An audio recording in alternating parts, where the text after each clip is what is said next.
Effective endocarditis, ये कैसे होता है? नाम से चल, एंडोकार्डाइटिस मतलब एंडोकार्डियम में इन्फ्लामेशन और इन्फेक्शन के कारण हुआ है। तो माइक्रोब के इन्फेक्शन के कारण होता है ये, जैसे Streptococcus aureus.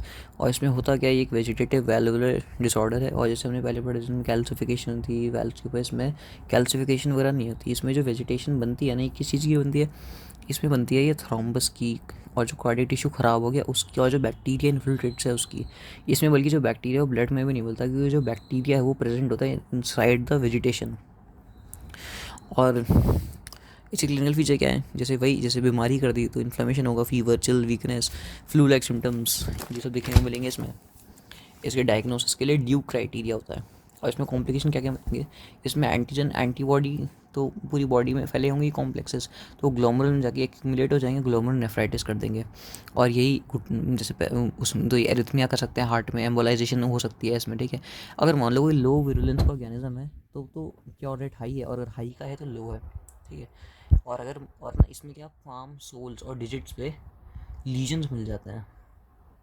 Legion on palm, sole, digit and retinal haemorrhage, के नाम भी रिलेटेड। रेटिना पे होंगे तो रॉट स्पॉट मिलेंगे, डिजिट्स पे होंगे तो Osler nodes, palms and sole में मिलेंगे तो जैनरवे लीजन्स। एक नॉन इन्फेक्टेड वेजिटेशन होती है, जैसे जैसे इसमें दो तरह का होता है। नॉन इन्फेक्टेड मतलब बिना इन्फेक्शन के कारण जो वेजिटेशन फैली है, या तो नॉन बैक्टीरियल थ्रोम्बोटिक एंडोकार्डाइटिस हो सकती है, या एंडोकार्डाइटिस ऑफ एसएलई, ठीक है। तो एनबीटीई बताता है, इसमें क्या होता है, मान लो एंडोथेलियल डैमेज हो किसी भी कारण से, थ्रोम्बस बनेगा। और थ्रोम्बस क्या है, वो बहुत ज़्यादा डिपॉजिट होने लग जाता है, और ना वैल्व से डिपॉजिट होने लग जाता है थ्रोम्बस तैर तैर के। तो उसकी वजह से क्या हो जाता है, इन्फ्लामेशन हो जाती है। इसमें क्या हो जाता है, तो इसमें डिपॉजिशन, इसमें वेजिटेशन मिल जाती है इससे। वैसे कोई इन्फ्लामेशन नहीं होती, ना ही डिस्ट्रक्शन होती है वैल्व्स की।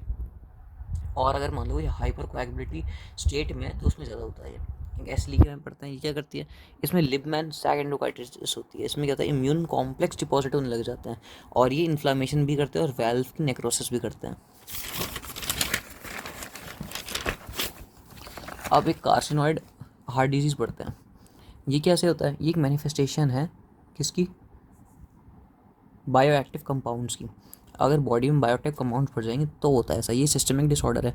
इसमें जैसे मान लो कि सेरोटोनिन बढ़ गया तो वही सेरोटोनिन सिंड्रोम वाले डिजीज़ कर देगा, जैसे फ्लशिंग, डायरिया, डर्मेटाइटिस, ब्रोंकोकंस्ट्रिक्शन। और जो लीजन होता है ना, ये स्टार्ट होता है जब हेपेटिक मेटास। अब ये लीजन कैसे स्टार्ट हो, अभी क्या होता है, ये लीजन्स जैसे हार्ट पे असर कब आना चालू होता है, तब होता है जब लिवर पे बहुत ज़्यादा बर्डन हो जाता है इनका। लिवर क्या करता है, इन बायोएक्टिव कंपाउंड्स को ब्लड से हटा देता है, लेकिन जब बहुत ज़्यादा हो जाएंगे तो लिवर भी नहीं हटा पाएगा, तो इस एंडोकार्डियम में वेल इफेक्ट हो जाता है। और इसमें क्या होता है, लेकिन थोड़ी बहुत प्रोटेक्शन हार्ट को पल्मोनरी वैस्कुलर बेड से भी मिलती है, वो भी इन चीज़ों को हटाती है। जिस ड्रग्स होती है अर्गोट एल्कलॉइड्स, वो भी कार्सिनॉइड कार्सिनॉइड हार्ट डिजीज़ करने में रोल प्ले करते हैं। मॉर्फोलॉजिकल क्या है इसका, इसमें हमें ग्लिस्टरिंग वाइट प्लेक्स मिलेंगे पूरी के पूरी एंडोकार्डियम पे।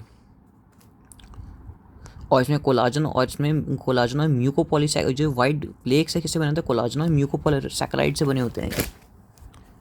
तो ये सब इसमें हमें मिलता है। और एक और चीज़ मिलेगी इसमें, जो राइट साइड है वो ज़्यादा इफेक्ट होती है, क्योंकि राइट साइड तो वीनस लेके आती है, और वीनस के अंदर ही सारी सिक्रीशन होती है, इसलिए। अब एक लास्ट, अगर वैल्व को रिप्लेस करें तो किससे करते हैं, प्रोस्थेटिक वैल्व से करते हैं। दो तरह के हो सकते हैं, या तो मैकेनिकल या टिश्यू हो, जिनमें जो टिश्यू होते हैं वो बायो वाले होते हैं, बायो प्रोस्थेटिक्स। इसमें पोर्साइन या बोवाइन पेरिकार्डियम के बनते हैं ये, ठीक है। या एक होमोक्राफ्ट भी हो सकता है, किसी इंसान ने डोनेट किया हो तो। और मैकेनिकल का क्या सिस्टम है, मैकेनिकल जो होता है वो मैकेनिकल चीज़ बना होता है, उसमें ऐसा टिश्यू नहीं होता, ठीक है। अब इनकी कॉम्प्लिकेशंस पढ़नी है हमें, ठीक है। तो एक और चीज़, जो सर्जरी होती है जिसमें वाल्व रिप्लेस करते हैं, दो तरह के, ओपन या कैथेटर बेस्ड।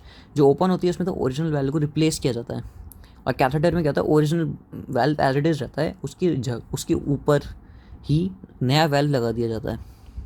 जो मैकेनिकल वाल्व होता है उसमें क्या होता है, थ्रोम्बोएम्बोलिज्म होने के चांस है, क्योंकि क्या होता है, मैकेनिकल चीज़ है, तो जो ब्लड फ्लो है वो नॉन लेमिनार हो जाता है, जैसे थ्रोम्बोसिस बढ़ जाता है, ठीक है। और बायोप्रोस्थेटिक का क्या है, इसमें स्ट्रक्चरल डिफॉर्मिटी आने का ज़्यादा चांस है।